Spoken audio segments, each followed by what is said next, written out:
Welcome back, everyone, to another episode of the Damage Report. We have been, two bad things have happened. One, we're starting late, obviously, because big tech companies, fresh off of kicking Marjorie Greene off social media, decided to ban us for 10 minutes. They do have too much power. Anyway, but also I'm still in the shed. I'm like a little bit congested. I feel mostly over whatever I had, but just to be extra safe, I've decided to stay home. So for 1 or 2 more days, you're gonna have a shed show. But only today, though, we have something special for you. Francesca Fiorentini. Francesca, how's it going? Shed Show, world's dirtiest streams. Tonight on Animal Planet. Pretty John clean Idarola. Shed Show. I'm sorry. Happy New Year.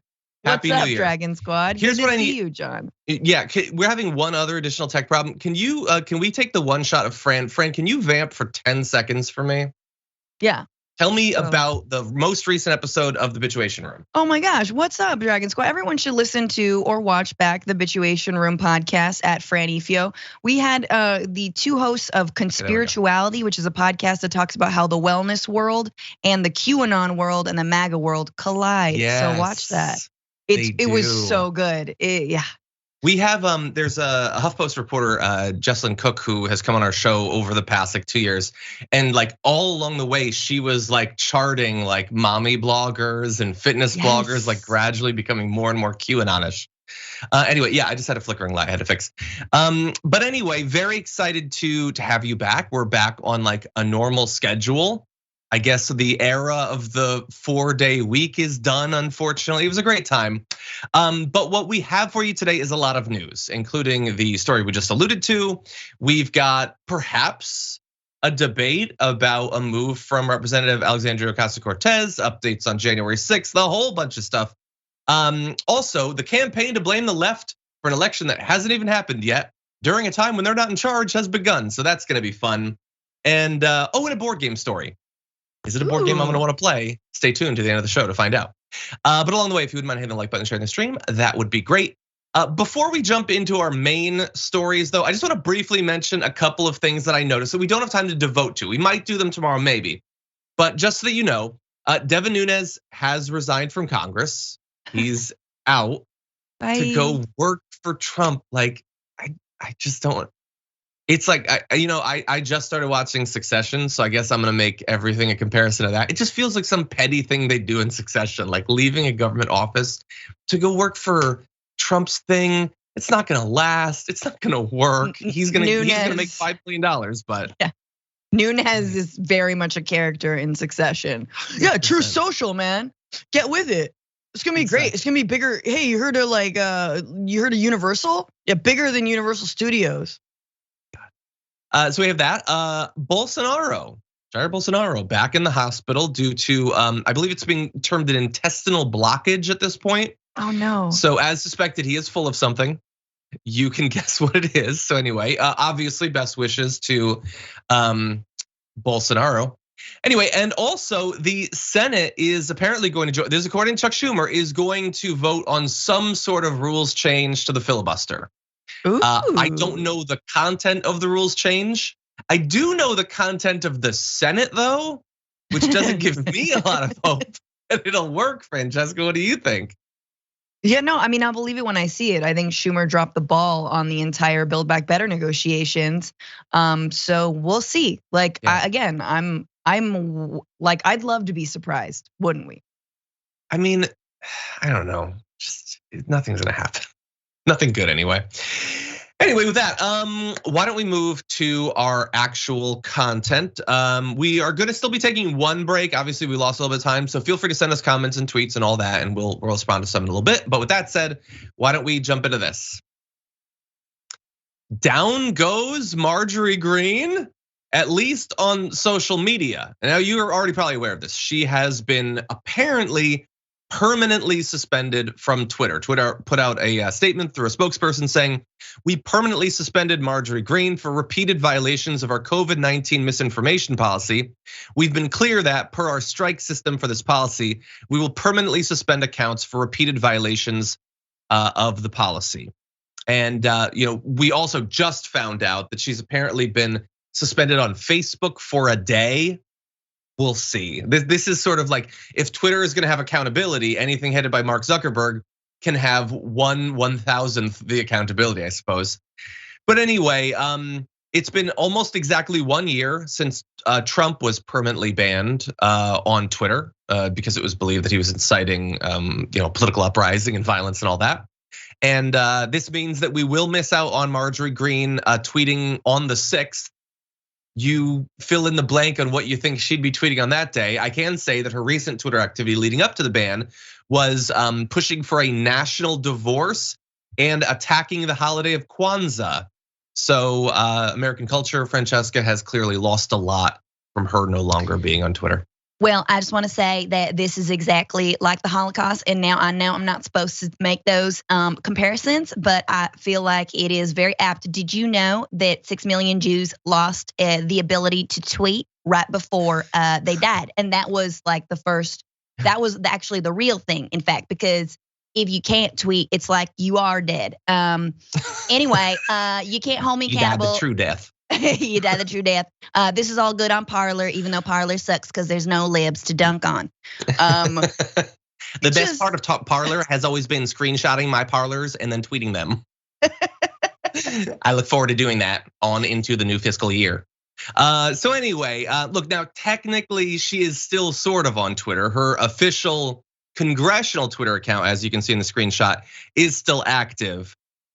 Historically, she has not been particularly interested in using that because that's a sort of account where you would, for instance, tweet work that you had done as a congresswoman, legislation you were working on, maybe thoughts that you had. And so it was a bit content poor for a while. We will see if she will try, as Trump did in his immediate ban, in the immediate aftermath of the ban, to just use whatever Twitter account he still had access to. You remember they had to go around like bopping gophers on the head as he used like every family Twitter account. He's like, hey Mark, come here. Can I see your phone? Mark, no, Mr. President, no. Yeah, so maybe that'll happen. Now, why did they do this? Well, back in March of last year, Twitter announced that it would permanently suspend accounts that received 5 or more strikes or notifications about posts containing misleading information about COVID-19 vaccines. So look, I can't speak for Twitter, but I can presume that the idea is that they believe that influential accounts with a large following purposefully and habitually misinforming people about a pandemic mid-pandemic might lead to bad outcomes. And they didn't want their private platform to be a venue for that. She kept doing it over and over and over. Last July, she received a 12-hour ban. Then in August of last year, she was banned for 1 week. She was fully aware of the policy. Every ban was slightly longer than the last, and she knew what would happen, but she just kept tweeting misinformation. On Saturday, she tweeted that the federal government was ignoring extremely high amounts of COVID vaccine deaths, which is not true and doesn't exist. But she has a following and she is convincing people that they might die if they get the medicine to stop them from getting COVID. And so now we get to have a debate, Francesca. Was this acceptable for Twitter to do?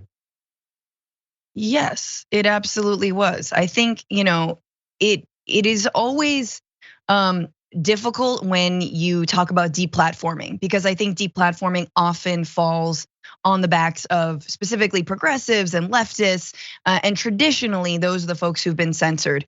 But more and more extremists are the right wing, and they should be deplatformed, and that is a good thing. And of course, it doesn't mean that the movement or the anti-vax or the anti-science misinformation goes away, right? It goes to other places, Parler and Telegram, and it only it also makes them a martyr. But my God, like look at a year since Trump has been on Twitter. Has it been a less toxic internet? Has our discourse been like impacted positively from that? Yes. So I think Zuckerberg needs to get on board with this. A lot of people who've been spreading anti-vax conspiracy theories are still allowed on different platforms. Some are on Facebook, some are on on Instagram and Twitter. Obviously, I know it's the Instagram and Facebook are the same thing.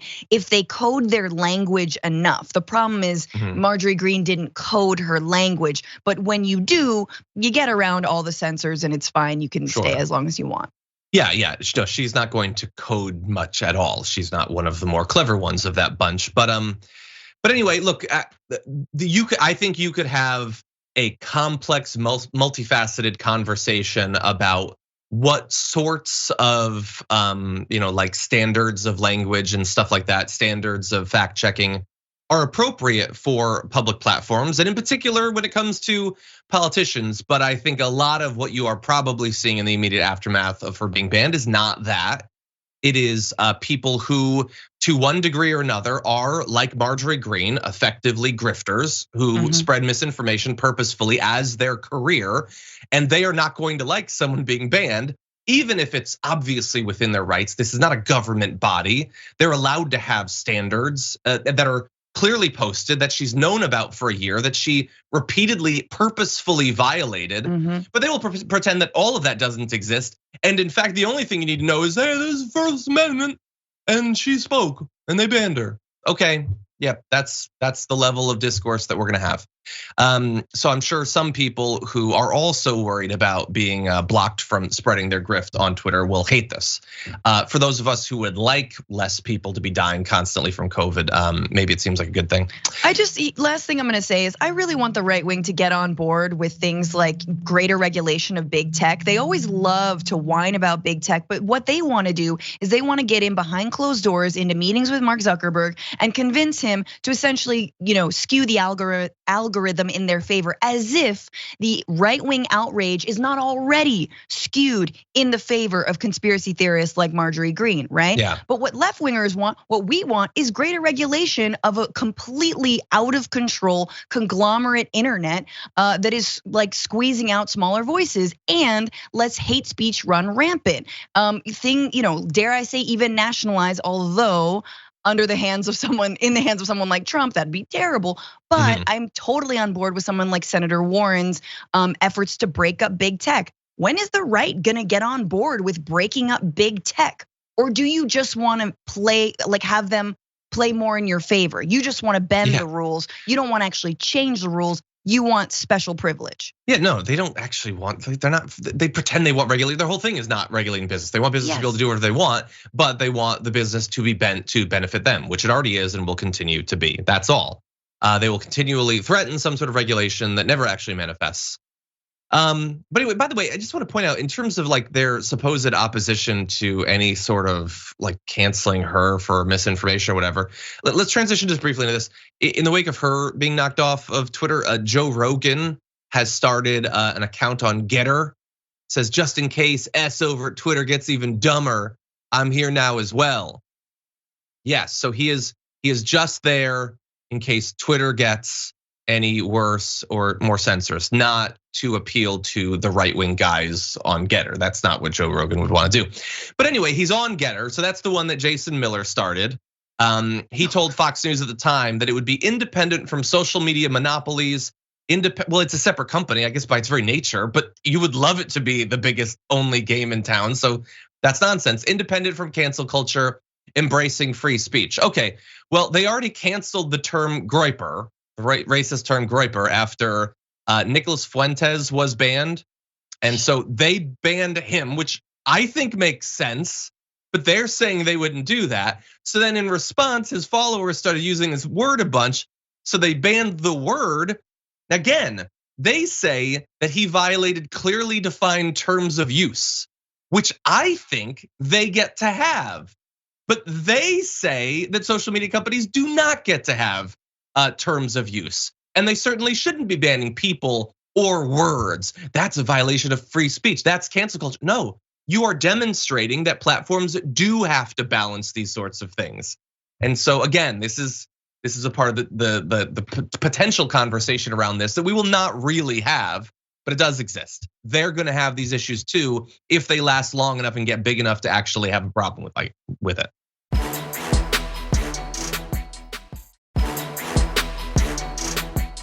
it is almost the 1-year anniversary of January 6th. And with that comes, I don't know, but I am worried about what might be done on the 6th. We do know a few things that are gonna happen that are scheduled at least, and that is vigils. Not like vigils for democracy or for those who were injured or died as a result of the attack. No, vigils for the people who participated in the attack. So let's see, on December 20th, Look Ahead America tweeted about their plan.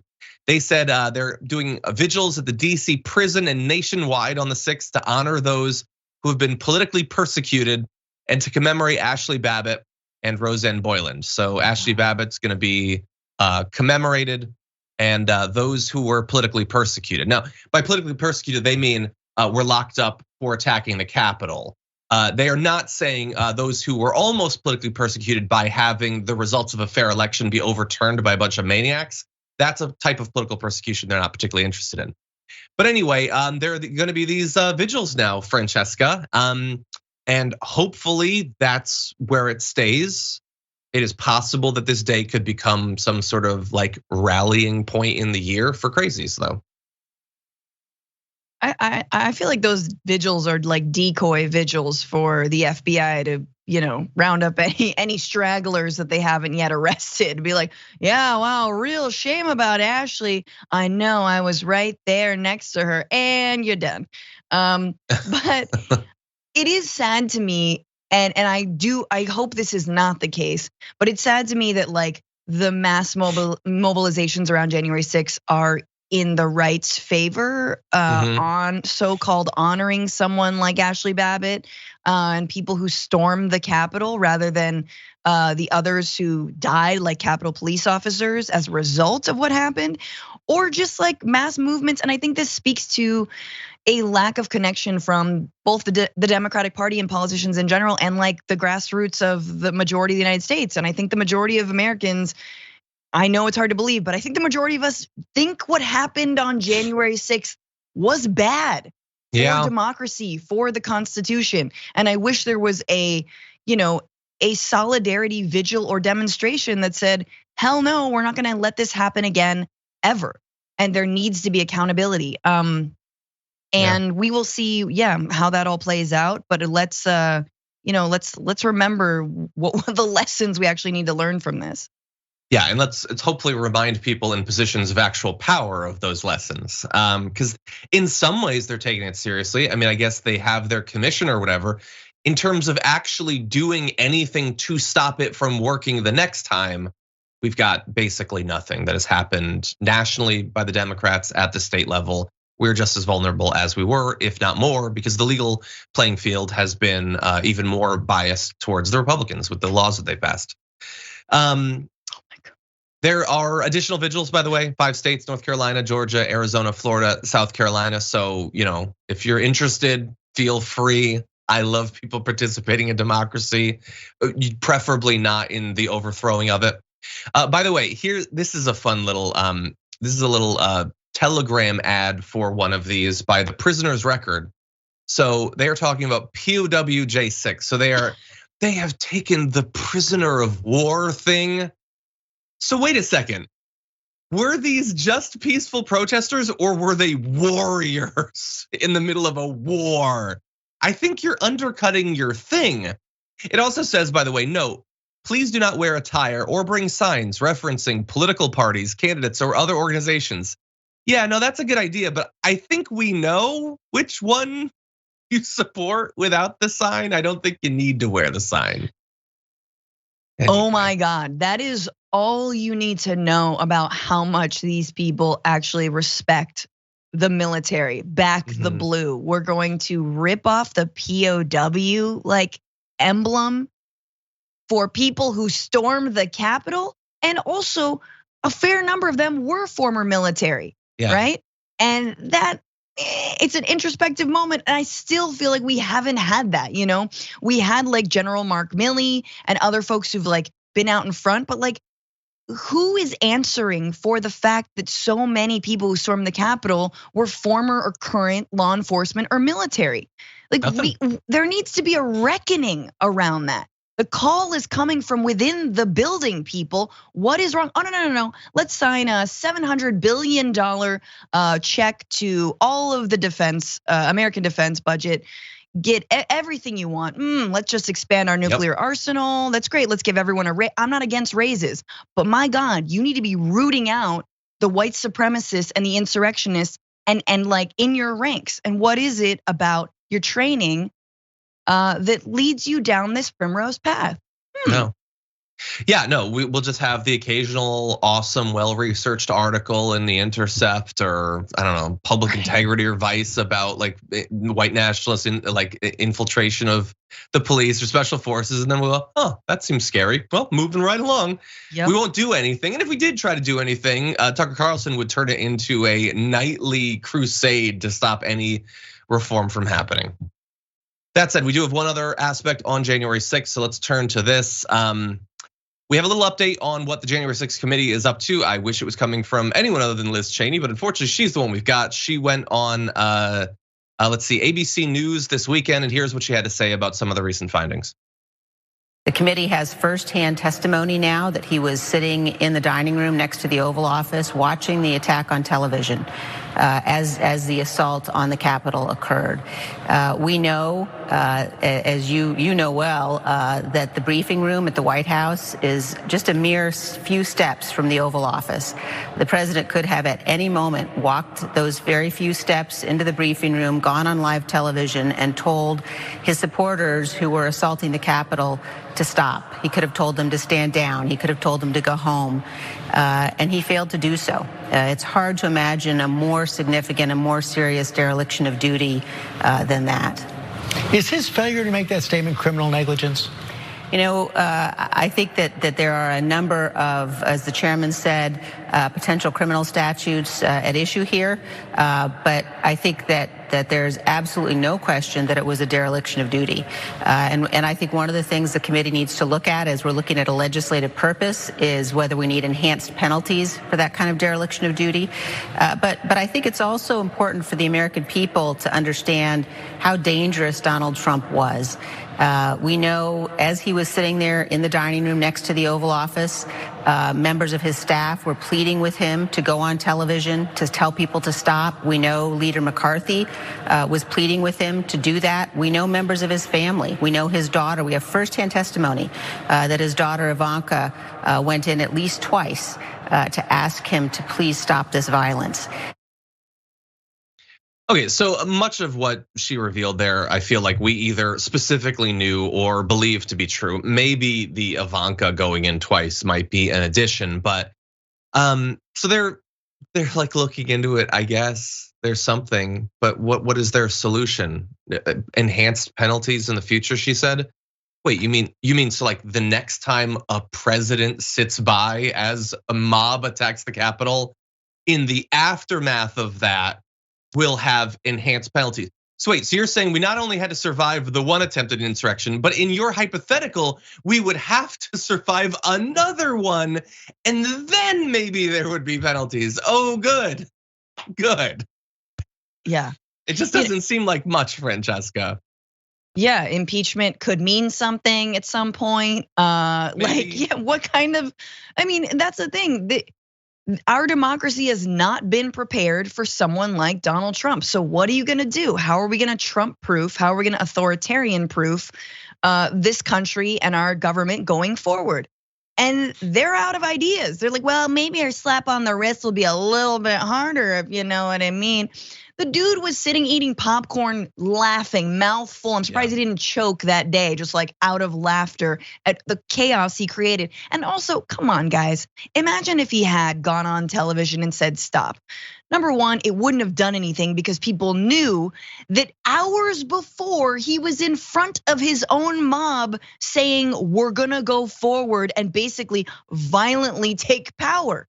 That he was encouraging and inciting people. So you gotta go back farther than that. Oh, is that not far enough? Should we go to another rally where he encouraged violence? Why don't we go to a different rally? Why don't we keep on going backwards until the entire Republican Party condoned and allowed themselves to be taken over by a demagogue? Look, I actually am like happy that Liz Cheney is speaking out. I'm not someone who's gonna say, F you, Liz Cheney, forever. I know who your daddy is, even though we know who your daddy is. But like, we do need people and Republicans like Liz Cheney standing up and actually saying the realities that are before our eyes. But you gotta do better when it comes to actually preventing this. Good for you on speaking out, but we need better solutions.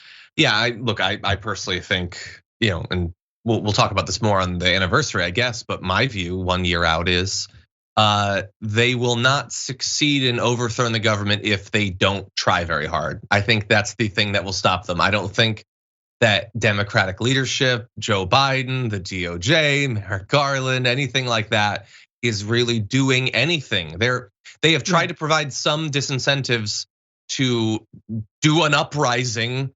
If you're one of the regular people, maybe they've sent some of them to prison for a few months or whatever. But in terms of if you were one of the political or media backers of it, nothing. Seemingly nobody was responsible for the event. Individual people at it were responsible. Some regular guy beating a cop with a flag is responsible.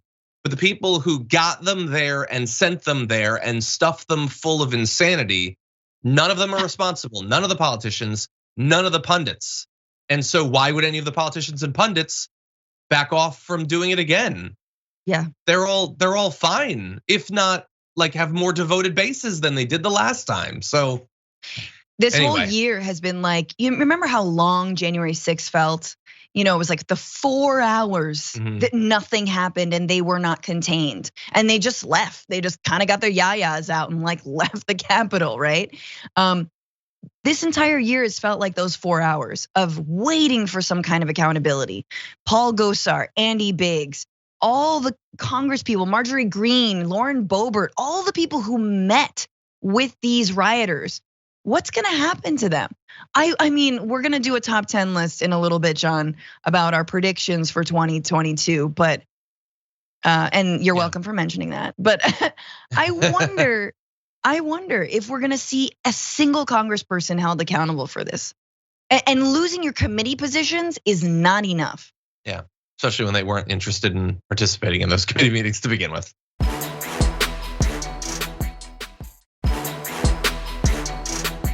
Governor Greg Abbott of Texas, who has largely downplayed anything he or the federal government can or should do to stop COVID from running rampant through Texas and the country, is now saying, hey, federal government, we could use a little bit of help. Maybe setting up some testing sites, getting tests and things like that. And they do need it. Texas has a lot of cases, nearly 11,000 cases last Thursday. Updated numbers coming out today will of course be significantly higher because they are nationwide. A more than 26% test positivity rate, over 5,500 COVID-19 hospitalizations. So it's bad there. It's not as bad as it is in some states like here in California or in Florida or New York. But Texas once again is being hit hard. And so he is requesting federally supported COVID-19 testing sites, medical personnel, and increased monoclonal antibody allocations, because as we reported last week, they were running out even just last week. And for right wingers, that's like literally the only thing that you're supposed to take seriously in this is taking those antibodies. So not good when they're running out of that. So he put out this statement saying detecting COVID-19 and preventing COVID-related hospitalizations are critical to our fight against this virus. While the Biden's administration has cut supplies of monoclonal antibody treatments and testing kits when they are needed most, the state of Texas is urging the federal government to step up in this fight and provide the resources necessary to help protect Texans. Testing sites, additional medical staff, and continued shipments of therapeutics from the federal government will help us continue to save lives and mitigate the spread of COVID-19. So he wants to save lives and he wants to prevent COVID hospitalizations. It is critical, in his words, to do that. Well, what do we know might not stop you from getting some of the more recent strains, but will significantly cut the chance of you being hospitalized? Previous vaccination. And he is one of many Republican executives who last year banned private businesses from issuing COVID-19 vaccine mandates, and he has spoken out against mandates for months and months and months. That could have stopped people from getting hospitalized with Delta and with Omicron, Francesca. But Texas's rate isn't as high as it could be. And so now they're getting slammed. And so they want help. Nothing about vaccines. Just like completely silent about vaccines or at all. And like, I have criticism over the Biden administration for this week effectively giving up the ghost and the fight against COVID-19 by saying, nah, quarantine to 5 days. And it's all on your personal decisions to get vaccinated. But my God, it's part of the way we stop this. And yes, federal testing access is huge. But when you're Governor Greg Abbott, pick a lane, bro. Either the government needs to leave me the hell alone. This isn't real. Texas strong, don't mess with Texas. Or no, this is real and we need assistance in all these different ways. But you can't just jump to the monoclonal antibody. No, man, only Rogan gets that. Rogan, the president, probably Gwyneth Paltrow, and other people. Go to Austin. They're all in Austin. That's where your monoclonal antibodies are. But like, it is just very upsetting because what's happened now is that Joe Biden is effectively saying this is on states to, combat. And while I do want to call Governor Greg Abbott on his utter hypocrisy, I also want to say that the federal government has a role, and Biden can't abdicate that role right now. And whether they like it or not, get tests to people, because the people of Texas don't deserve the leadership of Governor Greg Abbott. I mean, they deserve far better. Yeah, point out how wrong he is and then provide the help. That's what I would believe, no matter how reprehensible I find him or other people in positions of authority in Texas or in other red states. They do need more testing sites. I don't know exactly what it's like in Texas right now, but have you tried to get tested in California? I would love to go get a test today. It's basically impossible. It is so difficult or so expensive. And so, states do need that help, and they do need more of the antibodies, but they also need people to get vaccinated. What a stupid strategy. Let's just get it, and then we'll do a $2,000 pop treatment for it. That's the sort of thing that makes sense to a multi-hundred millionaire like Joe Rogan, but to regular people, no. And to do that and pretend that what you're doing is like sticking a thumb in the eye of big pharma while you're pushing people to take literally the most expensive treatment for this when vaccines are free is insane. That also has to be administered by hospital staff and workers. So like, let's talk about nurses. Like, how are nurses doing in Texas? How are hospitals doing? I don't mean the institutions, I mean the people who have to work day in and day out inside of them. So like, by the time you're gonna get a monoclonal antibody treatment, like you're already backing up all of your hospitals and your health system. Yeah, 100%. And by the way, it's bad in Texas. It's bad. I just want to update you on the nationwide numbers. So the average case count now has surpassed 400,000, way higher than the previous peaks, as you can see in that graph. Let's see, hospitalizations are up 35% over the past 2 weeks. Deaths are down 3%. So it is continuing to look as if hospitalizations will not keep the same close relationship with cases that they did in previous peaks. But that does not mean that hospitalizations and deaths are not going up. They indeed are. You can see that it is overwhelming multiple states. Omicron overall might indeed be easier in terms of the severity of the cases. And certainly if you've been vaccinated, it appears that it can be pretty mild. But there are still tens of millions of people running around in America that have willingly forgone any vaccination, and they are being hit hard by this, and they are going to hospitals, once again risking overflowing hospital capacity and making it so that not only can they not get the help they need for dealing with their COVID cases that require hospitalizations, but the continued flow of people who are getting heart attacks and having issues with strokes and all that, regular stuff, they are going to be running up against this overflow as well. So let's just bear that in mind. As I've said 1,000 times, you can get vaccinated today. Go get vaccinated if you haven't already. Yeah, get boosted. Please get boosted. Yes. And also, this seems to be following the same trajectory as COVID OG, the first one. So hitting like places like New York or Los Angeles. And these are also places that have very high vaccination rates. Other places are still dealing with Delta, which is not as transmissible as Omicron. So what happens when places with lower vaccination rates get hit by the far more transmissible Omicron? Is it gonna be as mild then? I doubt it. Yeah, 100%. Okay, buddy, we're going to mix up and actually take a break. And when we come back, I've noticed a little trend beginning in the media. It's not fun, but we're gonna have some fun with it after this.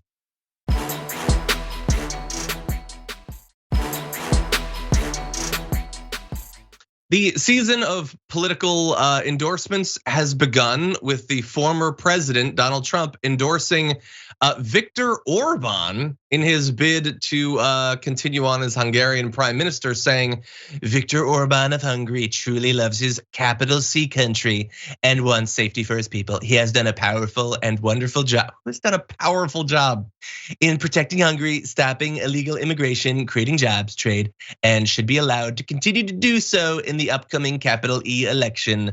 He is a strong leader and respected by all. He has my capital C complete support and endorsement for re-election as prime minister.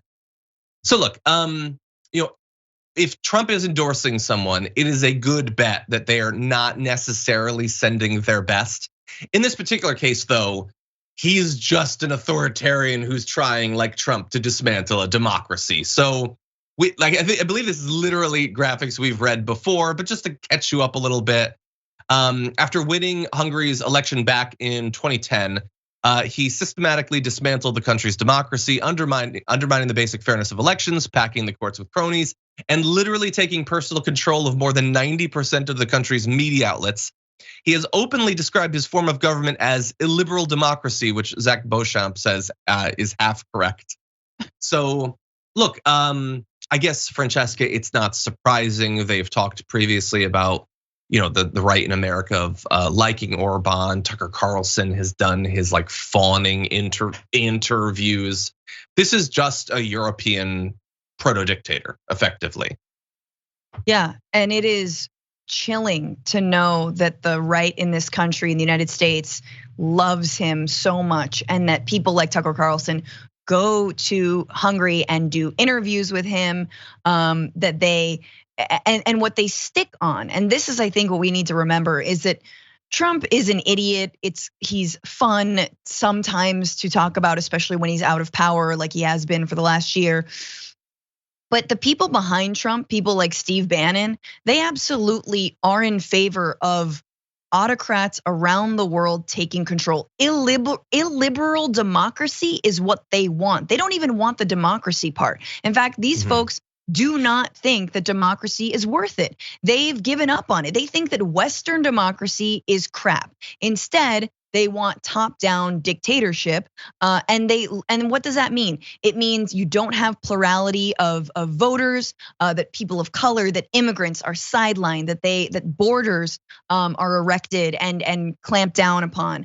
It means that LGBTQ people, they are discriminated against. It means women put back in the house, take away their, take away their vote. That is what an illiberal so-called democracy is. It's that, hey, we tried that Western stuff. We don't like the EU. Militarism, war, and fascism. It's just fascist. And so the more Orbans we get, I mean, if we had an Orban in this country, which again is kind of a smarter Trump, and we may still, then we are definitely doomed, as I scratch my head nonchalantly. Yeah, and look, the one thing we have going for us is that it's been telegraphed. We see it coming. We just, it's like you're traveling down the road and you see that there's a brick wall, and then you look and Nancy Pelosi and Chuck Schumer and Joe Biden are at the wheel, and they won't give it up. But the wall's right there. It's really far still. It's like a half a mile. Could I just for a little bit? Could someone on the left take it? No, we can't. And so they're very clear. They want American democracy to go the way of countries like Hungary, and like we have historically seen inside and outside of Europe over the last 100 years. That's what they want. They're being very clear about that.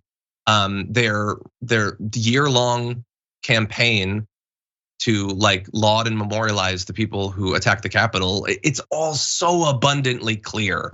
The only question is, will we stop it from succeeding? And so far, the evidence does not look great. So the right has spent the last few days freaking out about the fact that Representative Alexandria Ocasio-Cortez has taken a vacation during the winter with her boyfriend to Florida. Now, the fact that she's on vacation, the fact that she has gone to Florida, that has got them incensed, and we can talk about that.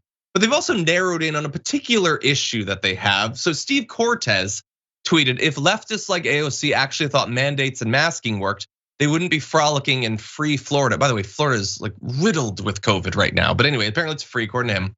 Also, her guy is showing his gross pale male feet in public with hideous sandals.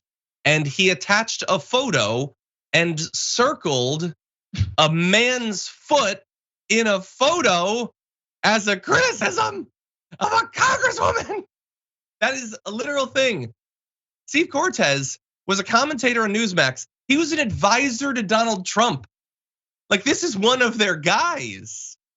And that is the criticism he decided to make. Well, AOC decided to respond, and we can have a debate about whether she should have. We already have internally in our production team, but she said, if Republicans are mad they can't date me, they can just say that instead of projecting their sexual frustrations onto my boyfriend's feet. You creepy weirdos, which is my favorite part at the end of that there. Very like Kristen Bell. Anyway, it's starting to get old, ignoring the very obvious, strange, and deranged sexual frustrations that underpin the Republican fixation on me, women, and LGBT plus people in general. These people clearly need therapy, won't do it, and use their politics as their outlet instead. It's really weird. And she closed by saying, the fact that these people are so creepy and weird, yet they are the ones responsible for shaping news headlines we all see in media should be really concerning. I don't even want to know what knuckle-dragging thoughts these people have all day while covering women in politics. So what did you think of the response? Do you think that she should have responded at all? Well, I definitely think she should have responded. I think that AOC has shown that clapbacks we live in a time of clapbacks, and she does them well, and they gain her popularity, and I think it's good. And I also think that it's good to name the sexism. We all know the obsession with AOC is very much tinged with this bizarre, like, no, why won't you date me? And so just name it, put it out there, and I think it can neutralize it. Obviously, it's ridiculous for this dude to like talk about her boyfriend's feet, and also what a good partner she is for being like sticking up essentially for her boyfriend and being like, hell yeah, that's my man's feet. Yes, they are big. Say something. But I just want to. Anyway. I do, which is what my response would have been, which is why I will never be a politician. Yeah, probably. And also, look, I think personally, I don't generally wear sandals, but like if your issue is gonna be with him wearing sandals, like you can barely see his feet. It's such a weird thing for him to have focused on. How much work do you like? I could look at that photo for a solid minute and not even realize that he's wearing sandals. You can barely tell, but Steve Cortes, man, he instantly Sharpied it. Highlighter, I can't see past the feet. Anyway, look, I'm really of two minds. I think, I respect her enough that I don't want her to have to respond to things like this, but she gets to, and expecting that she should always be above it when her opponents constantly aren't seems like an unfair standard. I don't know. It's complicated, but I definitely think that a lot, like she's getting attacked for this defense of herself, which I think is totally unfair, because indisputably the criticism of her is at the very least tinged, as you said, with sexism. But that the right-wing guys, like she is not being unfair in pointing out that their sexual frustrations are coloring this, because I think it's fairly clear and has been for a long time that is the case. They just don't like it being pointed out.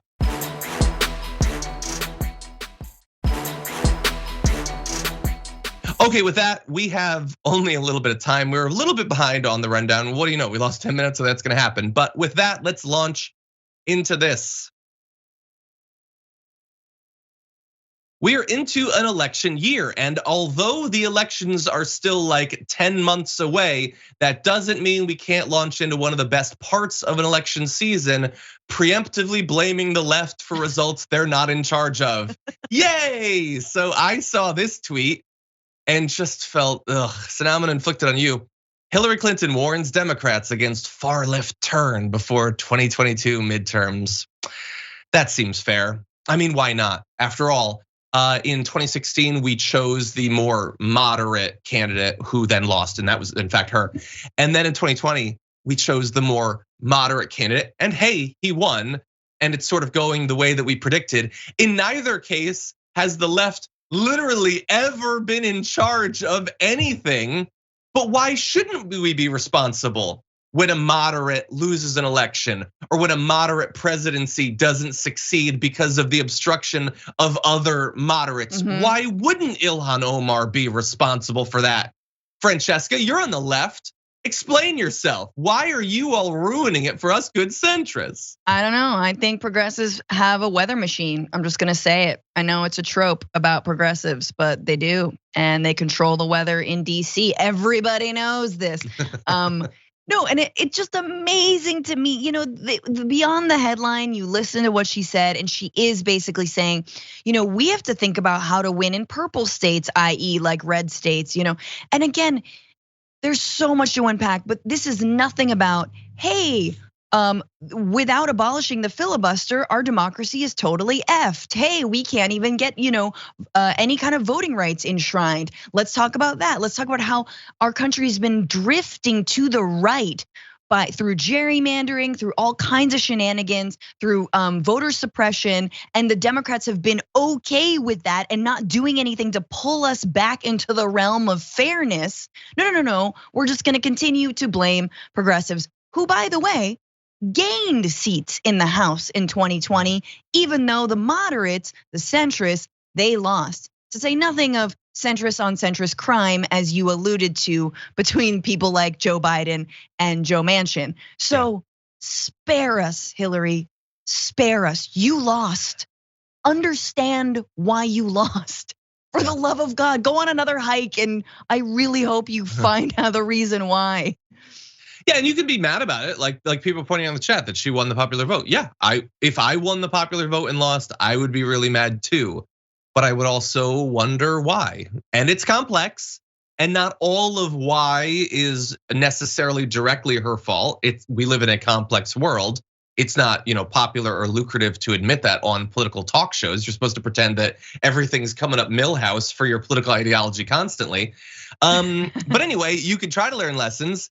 I don't feel like the lessons to be drawn from the last year are that difficult to come up with. I think that when you get into office and you make promises, if you can't make good on it, that's gonna be bad for you, especially if the promises you made are to do popular things. She seems to be indicating that they shouldn't be pushing for things like the reconciliation bill, when we know, and I don't want to relitigate yet again how popular so many of those provisions are, including in the so-called purple states that she's particularly focused on. And so if you get in and don't do anything, that's not gonna be popular, but that is always their strategy. Just like they honestly think that you should just act as if the GOP is a T-Rex, and they won't see you during elections if you don't move. Certainly if you never do a single thing, they can't fight me if I don't move. Yes, but the voters can see you and they see that you're not moving. Like you need to do something. I just want to point out also, the last thing is that, you know, everybody says, oh yeah, defund the police really hurt the Democrats, that slogan. Oh, no. Actually, in counter to that, the movement around George Floyd's murder, the massive movement from the fastest growing bloc in this country, which are people under the age of 30, that movement helped Joe Biden get elected. For better or worse, whether or not Biden has made good on anything that he promised to do around criminal justice reform, it helped the Democrats, right? Guess who lost voters under 30? Hillary Clinton. Yeah. So you don't know where the new voting blocks are coming from. You don't know how to speak to young progressives, which are, again, the fastest growing block of voters in this country. So stop pretending. And how about we just try, as a lark, for a treat, to try a progressive sometime? Like, can we do one in our life? And maybe it won't succeed, but has this been working for us, whether they get into office or not? Is it really working? Can we try something new? Can we have a contested primary at least? And they're not, but can we just have a contested primary? Can we have one good progressive running in the primary? And can they win for once? That would be an amazing thing to mix things up with. Anyway, we don't have time. I'll just flash. Chris Matthews also believes that the left is in control, I guess. Joe Biden, lifelong communist, obviously. Don't trust these people. Anyway, you can trust us at least to come back from this break with more news, so don't go anywhere. We'll be back in just a few minutes.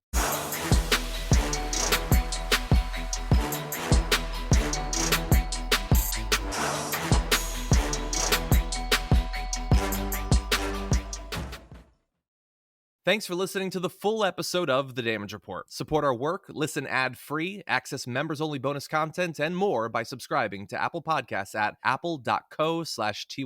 I'm your host, John Adarola. I'll see you soon.